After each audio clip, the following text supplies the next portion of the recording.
Olá, pessoal. É com imensa satisfação que eu convido todos vocês para participar de mais uma aula da nossa disciplina de economia.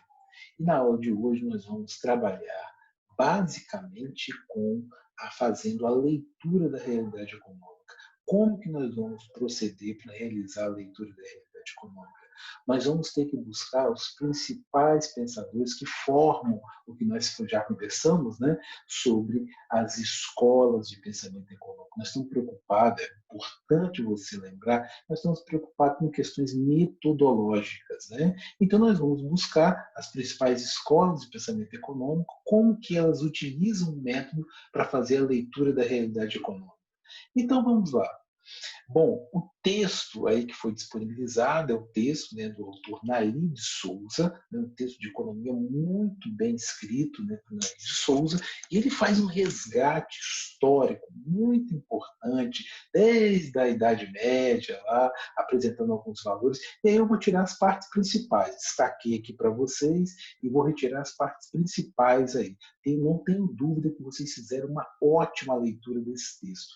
Bom, é importante destacar que se a gente voltar nossos olhos para a Europa, né, da Idade Média, século XIV a XV aproximadamente, né, a Igreja Católica tinha uma influência muito forte em todos os aspectos. E no aspecto econômico não era diferente. É importante salientar que a nossa aula tem um caráter científico, exclusivamente científico. Nós aqui não entraremos em discussões sobre aspectos religiosos. Só temos que tratar qual é o impacto, né, dessa influência na economia, ok?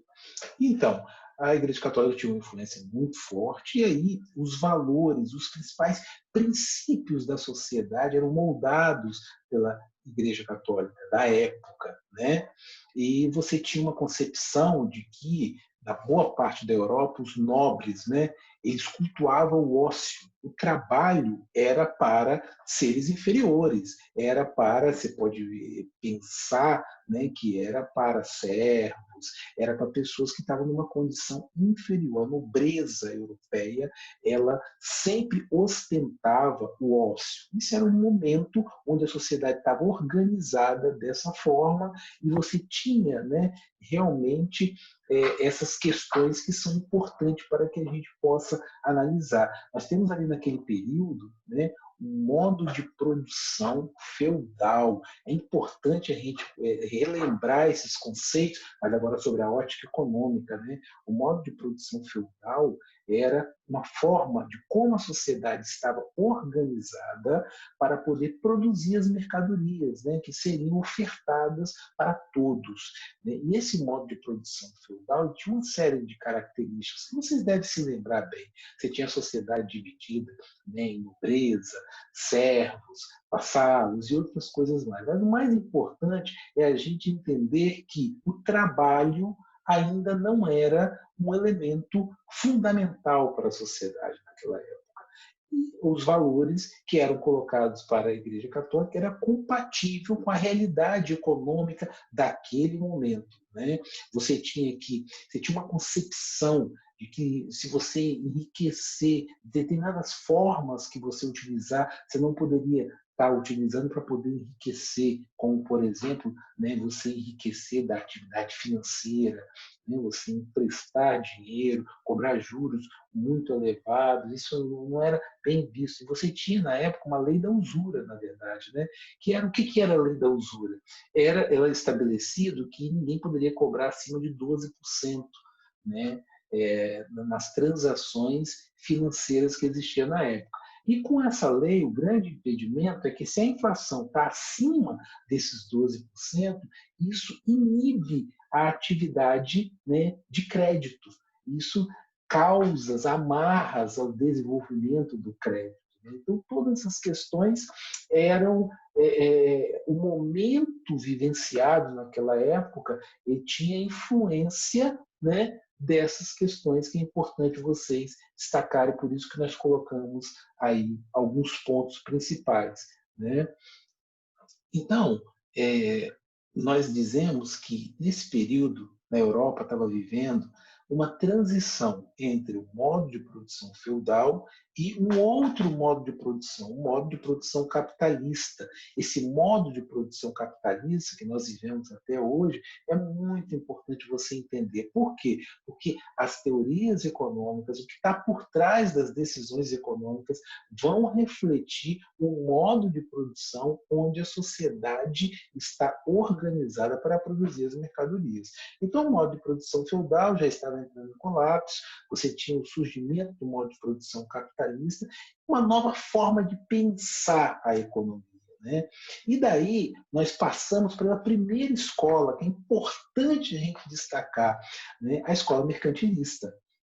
A escola mercantilista, ela dá um salto, né? Você sai daquele modo feudal, aquela realidade, né, cultural extremamente diferente, e você passa a ter uma outra dinâmica, onde o comércio vai ser um elemento principal. Guarde essa palavra, pessoal. O comércio passa a ser um elemento muito forte ao longo durante esse período.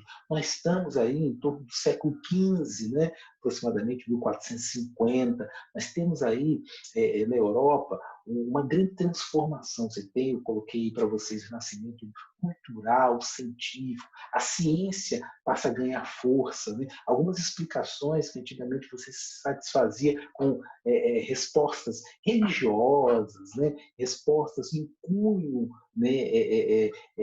Longe da ciência, agora o cientificismo passa a ganhar força na Europa. Né?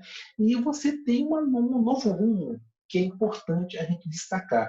Você tem a reforma protestante, mais uma vez, essa questão religiosa impacta nas questões econômicas. Com a reforma protestante, você tem, na verdade, novos valores que vão formar o indivíduo. Né? A atividade econômica, né? O êxito material, ele ganha força. Né? Aí a economia ela vai ser basicamente compatível com essa nova forma de pensar. Então, por isso que a reforma calvinista, né, em alguns países da Europa, né, nós chamamos de a reforma protestante, ela é totalmente compatível com aquele modo de produção que está surgindo, que é o modo de produção capitalista. E a teoria econômica vai refletir isso. Né?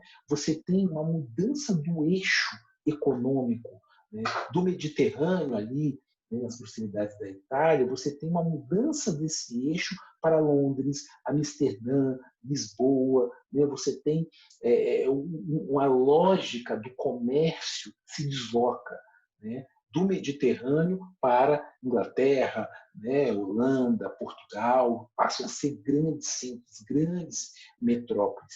E aí, gente, vem um ponto que eu quero que vocês guardem isso para a vida de vocês. Tá? O mercantilismo ele tinha uma característica. É importante a gente guardar essas características principais dessas escolas. Qual a característica do mercantilismo? O mercantilismo ele tem um aspecto econômico que é muito forte. E, naquele momento, você ser contra isso era realmente considerado uma coisa absurda. Né? Esse elemento nós chamamos de balanço comercial favorável. O que é uma balança comercial favorável? Para os mercantilistas, o crescimento econômico de um país só é viabilizado se o país exportar mais e importar menos. Ou seja, o saldo das transações comerciais com o exterior tem que ser positivo. Né? Então, para isso, é feito todo um aparato legislativo para controlar as importações. As exportações estão liberadas, você pode exportar da forma que você quiser, mas as importações elas passam a ser controladas. E isso é muito importante porque isso molda, né, uma forma de você ver a atividade econômica, a realidade econômica daquele momento. Né? E isso vai desencadear uma série de fatores que vocês vão ver aí. Vocês já ouviram falar em grandes navegações, quando vários navegadores se lançaram ao mar para descobrir novas terras? Isso está por trás da realidade econômica daquele momento. Né? Na verdade, as grandes navegações elas são origem dessa leitura da realidade econômica. Como é impossível todos os países terem saldo positivo na sua balança comercial, né? Alguém tem que perder. nessas transações, alguém vai importar mais, alguém vai ter ganho de escala para poder exportar o seu produto e ter saldos positivos na sua balança. Né? Então, os países, as metrópoles, grandes centros, né, que a gente citou anteriormente, quando eles têm um resultado negativo na sua balança comercial, porque isso aí pode variar, em algum momento você pode ter saldo positivo, em outro saldo negativo. Quando alguns países têm saldo negativo, eles vão pensar o seguinte: a gente precisa ter um elemento para compensar essas perdas. E quem será esse elemento? São as colônias de exploração. Então, as pessoas, eu fico admirado com algumas pessoas que ficam pensando o seguinte: olha, Pedro Álvares Cabral, ele acordou um dia e sonhou, na verdade, ele sonhou que ia descobrir terras, acordou e construiu uma caravela e viajou para descobrir tudo. Gente, não aconteceu nada disso. Isso tinha uma lógica econômica. Então, era necessário você descobrir novas terras em busca de alguns autores chamam de metais preciosos. Né? Você não iria só de metais, você iria descobrir riquezas, vocês queriam controlar riquezas, né, para a sua metrópole. Né? Para que você compense essas perdas, tá? Porque essa colônia passa a ser um instrumento a ser usado estrategicamente, né, um instrumento compensatório para fazer frente aos saldos negativos da balança comercial, caso a metrópole tenha um resultado nem tanto favorável. Né?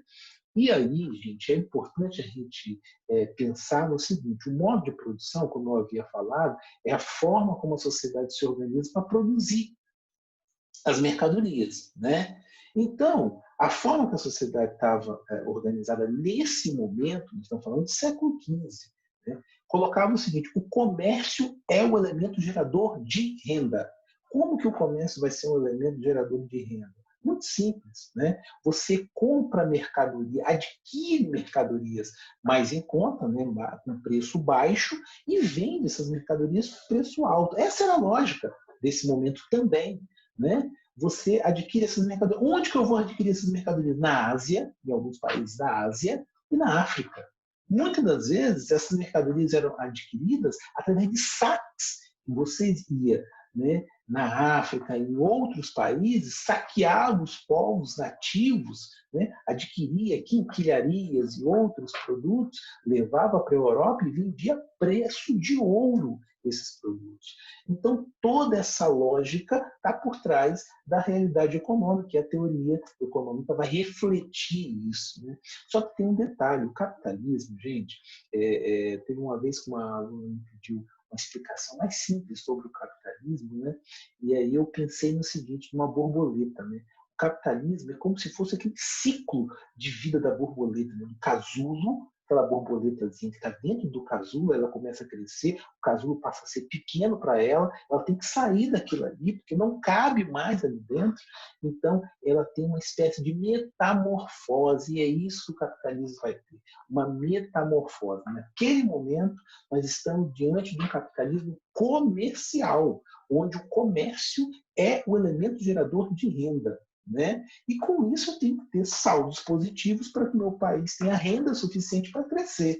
Ok? Só que nem sempre isso é possível, ficou claro. Né? Para isso, a saída foi buscar colônias no exterior para que a gente tivesse um elemento compensatório daquelas perdas que, porventura, o país pudesse ter nos saldos comerciais. Tá? Só que tem um problema. Né? As importações, quando a gente pensa em importação, pode passar na cabeça da gente: o país deve importar só bugigangas, né? Só elementos que não servem. Só que as importações também podem ser de produtos importantes para o desenvolvimento comercial, né, de um país.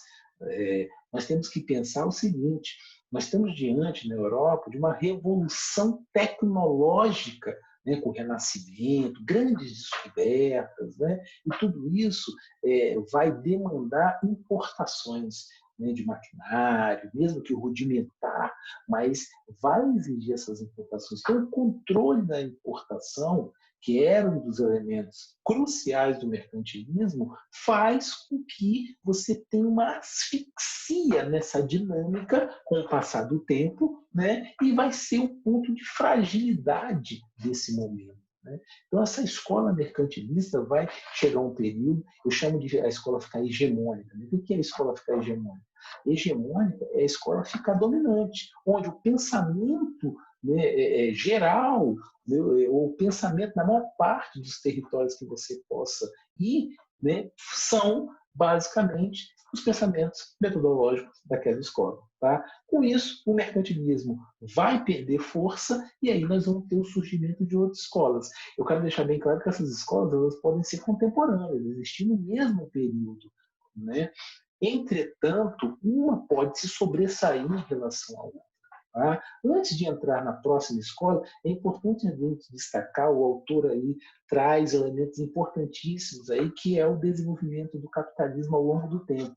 Você tem etapas do capitalismo, né? Cada etapa, né, tem uma característica diferente. E você tem nessa fase mercantilista, você tem o capitalismo comercial, que é a lógica que está por trás, né, do capitalismo comercial, é aquela de você comprar, adquirir uma mercadoria barata e vender mais cara. Depois você tem o capitalismo financeiro, que ele é oriundo da exploração das colônias, né? As metrópoles descobrem muitas riquezas, é gerada uma grande acumulação de riqueza, e isso viabiliza o capitalismo financeiro, que é onde o crédito passa a ser o elemento central. É esse crédito que vai financiar as grandes navegações. Esse crédito acumulado da exploração das colônias vai viabilizar a construção de caravelas que são caríssimas, tá? É importante a gente destacar. E isso vai, o desenvolvimento tecnológico de um lado, que vai propiciar, né, o desenvolvimento da astronomia, né, que vai viabilizar as orientações aí durante as navegações, e também financiar as construções de grandes navegações e viabilizar a ida de navegadores para outras partes do mundo. Olha, o recurso gasto para um país numa navegação daquela é coisa absurda, tem que ter muito dinheiro, então só um acúmulo de capital, né, que poderia viabilizar isso. Por isso que o capitalismo entra nessa etapa, né, com a acumulação, entra na etapa do capitalismo financeiro. Esse capitalismo financeiro, com o desenvolvimento tecnológico, né, com recursos da acumulação de riqueza, viabiliza aí em Londres, né, na Inglaterra, viabiliza uma nova etapa, o capitalismo manufatureiro. Aí já começa a gênese da indústria. Tá? O capitalismo manufatureiro ela é a gênese da indústria. É esse capitalismo que vem da indústria têxtil, né, que vai depois gerar, vai ser o embrião da indústria, da etapa industrial desse capitalismo. Tá? E aí o desenrolar, né, dessa metamorfose do sistema capitalista, essa forma que a sociedade está organizada para produzir.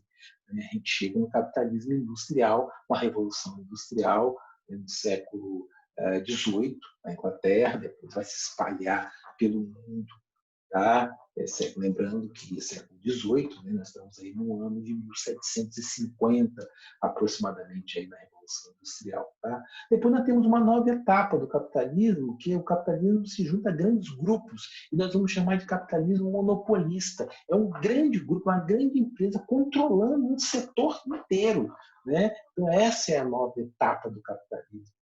E o autor finaliza com a última etapa do capitalismo, que é o capitalismo oligopolista, que é um capitalismo muito próximo do que a gente está vivendo, onde eu tenho 3, 4 grandes empresas controlando, né, boa parte do planeta, basicamente. Né? Você tem aí exemplo como as empresas de telefonia, né,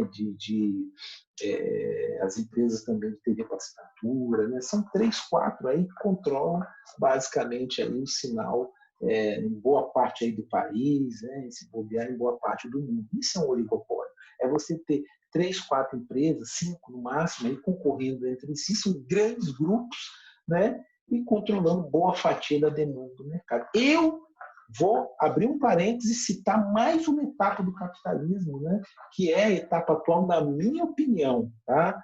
Que é o capitalismo tecnológico. Nós estamos diante de uma revolução tecnológica sem precedentes na história econômica. Né? Hoje nós estamos diante de uma geração de aplicativos, né? Você pega o celular, você tem aí uma geração de aplicativos, então nós estamos diante de uma tecnologia monstruosa, né? Para mim, a última etapa é a etapa atual do capitalismo, é o capitalismo tecnológico. Mas isso aí é uma pontuação minha, não está no texto aí do autor. Aí nós estamos prontos para fazer uma viagem à França. Estamos prontos aí para viajar para a França, chegar, né, na escola fisiocrata. A escola fisiocrata, ela tem um ícone, né, ao contrário da escola mercantilista, né, tem vários ícones aí, né, por isso que eu nem citei, aí o autor também não se apega a um nome. A escola fisiocrata, ela tem um ícone, que é um médico francês, François Quesnay. Quesnay é um médico que vai estudar. Naquele tempo, as pessoas de outras áreas estudavam várias áreas ao mesmo tempo. Né? E a gente tem que respeitar, porque Quesnay fez um trabalho brilhante. Ele lançou um livro, que é o Tableau Économiques, que traz aí realmente análises aprofundadas da economia francesa, né? E foi um best-seller, basicamente, né? Tableau Économiques, aí do médico francês François Quesnay. François dizia o seguinte: a França, naquele tempo, aí nós estamos aí, né, aproximadamente aí, século XVI, XVII, né, aproximadamente, a França, naquele tempo, ela era agrícola. Tá? Então, Quesnay vai olhar a França e falar o seguinte: olha, a agricultura é o elemento gerador de riqueza. Tá? Então, se o ponto central lá dos mercantilistas, que era o comércio, né, tal, aqui, para os fisiocratas, vai ser a agricultura. E ele chama, né, o setor agrícola de classe produtiva. Tá? E é importante a gente destacar que aquele controle das importações que os mercantilistas tinham, ou para os fisiocratas, isso não era mais importante. Porque a gente precisa importar, para o capitalismo poder sair do casulo, que a gente citou, fazendo analogia com as borboletas, né? Ele sair do casulo, precisa liberar as importações. E aí começa essa coisa de francês, né? É o laissez-faire, né? É você deixe passar, deixe entrar, libere barreiras, né? Liberdade, igualdade, fraternidade, típico, né, da França. Né? Então, era liberdade para as importações. Né? E o Quesnay via a economia como um organismo vivo. Ele é médico. Então, ele imaginava o organismo. Né? Como que você vê o organismo circulando, o sangue, desculpem, gente, o sangue circulando pelo organismo? Ele circula livremente pelas artérias. Né? Eu não vou nem entrar em detalhes, porque eu não sou médico, posso falar besteira. Mas ele circula livremente pelo organismo. Então, Quesnay falava que a gente não deveria, né, estar impedindo os países de importar, né? Você ter controles nas importações. Então, aí está a diferença, né, dos fisiocratas para os mercantilistas, uma das diferenças, e como que a leitura da realidade econômica dos fisiocratas ultrapassou um pouquinho dos mercantilistas aí. Tá?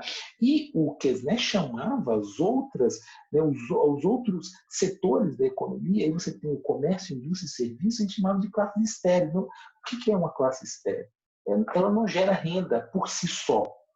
Essas classes, elas circundam a agricultura. Então, o comércio, ele está ali circundando a agricultura. A indústria é a mesma coisa, só funciona por causa da agricultura. Né? E você tem aí, você pode ter aí a indústria, né, têxtil aí, para poder embalar aí, café e outras coisas mais. Então, vai estar circundando a agricultura, de acordo com o que quiser. Né? Por isso que são classe estéril, por si só, elas não são geradoras de renda. Tá? Então, assim, eu acho que o que os fisiocratas tinham, na minha opinião, eu até coloquei para vocês, é uma espécie de uma miopia, que eles só viam a terra como geradora de valor, ou geradora de renda. Né? Era um país totalmente agrícola, eles não conseguiam enxergar um pouco mais, coisas que os ingleses já estavam um pouco mais na frente, né? já vendo, né? já enxergando a indústria como o próximo passo, a próxima etapa do capitalismo. Então, basicamente, a escola fisiocrata, isso é importante vocês guardarem essa lógica, né, e saber que os fisiocratas fizeram essa leitura. Olha só, essas escolas, elas vão, né, uma torna-se hegemônica, depois se enfraquece, cai, e entra outra, é sucedida por outra. Eu quero deixar bem claro que nós falamos, né, na aula passada. As escolas, elas não são, de maneira nenhuma, né, somente uma unidade física. É a questão metodológica da gente. Então, né, você vê que ele tem uma estrutura, uma maneira de pensar a economia que é diferente dos mercantilistas. Tá bom? Então, é essa questão metodológica que eu quero que vocês entendam. Tá bom? E aí nós temos a próxima escola. Nós falamos muito da Inglaterra, né? Falamos muito de Londres. E aí nós temos que olhar um pouco para a Inglaterra e ver algumas ideias que são importantíssimas aí trazidas. Você tem a próxima escola, que é a escola clássica.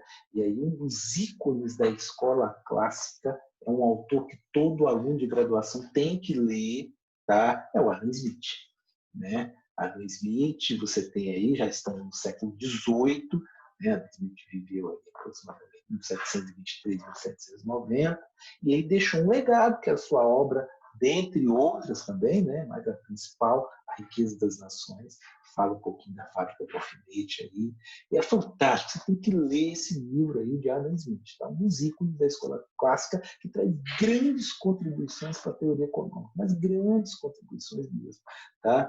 E aí, com Adam Smith, você vê pela primeira vez, né, a economia ela começa a ter um caráter mais científico, sabe? Eles começam a pensar em outros elementos, outras análises, fazer uma leitura mais detalhada, aprofundada das questões econômicas. E começa uma discussão sobre a teoria do valor. O que gera valor para as coisas, para as mercadorias? Quem é o elemento, né, que gera valor? Como que isso é quantificado, né? Então, Adam Smith traz, né, uma das suas contribuições, é trazer esse elemento de que, olha, o valor das mercadorias ele é oriundo da quantidade social de trabalho para produzi-la. Ou seja, né, se eu tenho dois componentes, né, se eu tenho duas mercadorias aqui que eu posso tá mostrando para vocês aqui. Deixa eu mostrar aqui para vocês.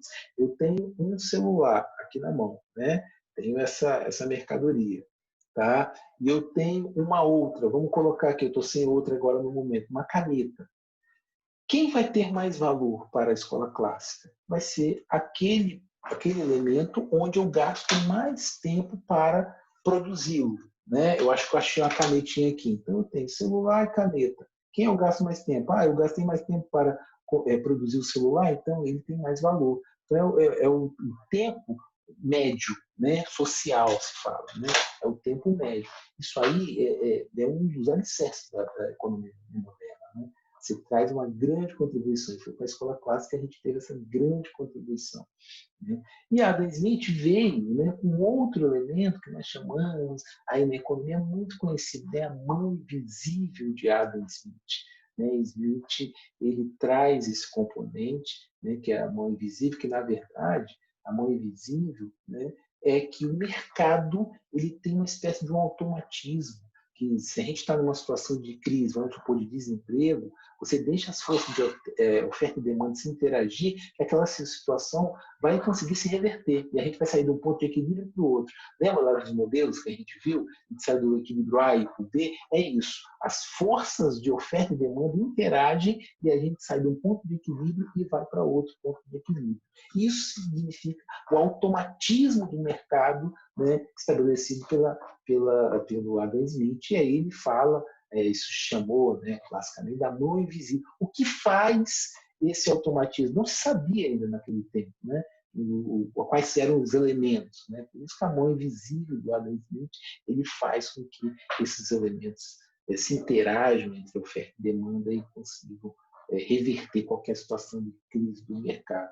E isso tem um ponto importante que é, daí sai a concepção de que o governo deve se afastar da economia, de intervenções, né? Deve fazer o mínimo possível, prover bens públicos, né? Saúde, justiça, educação, né? Somente isso, porque o mercado ele tem essa autonomia de se autorregular, né, isoladamente. Então, isso é importante a gente guardar. Um outro ponto é que os clássicos eles vêm com a concepção de que é, é, quem é importante na tomada de decisão, né? Ele vem com o que nós chamamos de lei de Sé, né?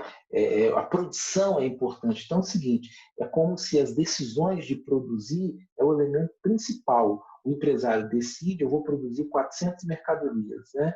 E o mercado vai absorver aquilo ali. Como que funciona isso? Parece uma coisa meio maluca, né? Mas é algo que tem um certo sentido, pelo menos para a época. Né? Nós temos que contextualizar as coisas. Então, você tem um lado o seguinte, olha, a produção vai se dar, o empresário decide quantas mercadorias ele vai produzir. Né? Ele produzindo essas mercadorias, um exemplo, 400 mercadorias, ele vai contratar trabalhadores, ou vai pagar hora extra, né, tal, gera uma renda. Esses trabalhadores vão ter uma renda digamos que maior, ou vão ter, quem não tinha vai ter, passa a ter, vão consumir, não diretamente aquele produto do empresário que ele produziu, mas são outros, e isso vai ter uma reação em cadeia que vai fazer que a economia tenha um certo crescimento, né, se outros empresários também fizerem o mesmo, e aquela mercadoria produzida vai ser absorvida. Então, a lei de Sé tem um elemento que a oferta cria sua própria demanda. Esse é o elemento central, né? Por causa desse ciclo virtuoso que é gerado se o empresário decidir produzir mais. Né? Essa era a ideia principal da escola neoclássica. Desculpe, gente, para a escola clássica. Eu queria até aproveitar aqui, né? Eu queria até aproveitar aqui e encerrar essa primeira parte, né, que eu já falei, né, o clássico já pensando lá na frente. Quero encerrar essa primeira parte da nossa aula, tá? Porque essa primeira parte termina na escola clássica, né? E a segunda parte a gente vai iniciar na escola neoclássica, até para não ficar uma coisa muito cansativa e longa para nós. Tá? Então, nossa primeira parte a gente vai parar por aqui. Espero que vocês tenham gostado e depois a gente inicia falando da escola neoclássica. Tá, pessoal? Assistam nossa aula. Vocês também podem buscar mais informações dos nossos conteúdos para a nossa disciplina lá no meu canal no YouTube. Curte o canal lá no YouTube, se inscreva no canal do professor de vocês, tá bom? É importante vocês se inscreverem lá no canal, que aí você vai ser avisado, né, quando tiver um vídeo novo. Tá bom, pessoal? Então, aguarde nossa próxima aula, que vai ser a segunda parte, né, dessa disciplina maravilhosa, que é a disciplina de economia, que eu não tenho dúvida que vocês